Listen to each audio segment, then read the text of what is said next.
বহুদলীয় গণতন্ত্রের প্রবক্তা, বাংলার রাখাল রাজা, মহান স্বাধীনতার ঘোষক শহীদ রাষ্ট্রপতি জিয়াউর রহমান কর্তৃক প্রতিষ্ঠিত স্বাধীন বাংলাদেশের প্রথম বিশ্ববিদ্যালয় ইসলামী বিশ্ববিদ্যালয়।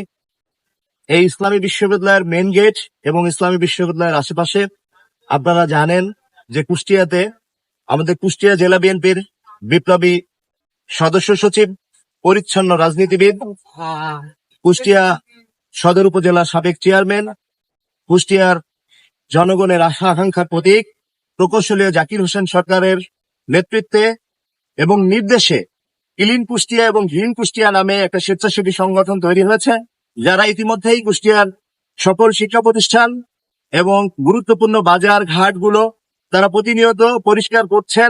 আমরা জানি সেটার একটা কমিটি করা হয়েছে, সেখানে সদস্য সচিব হিসেবে আমার ছোট ভাই জামিদ আছেন এবং ওর নেতৃত্বেই আমরা আজকে এই বিশ্ববিদ্যালয়ের গেটের আশেপাশে আমাদের নিজের বাড়ির আঙিনাগুলো আমরা সবাই আজকে পরিষ্কার করেছি।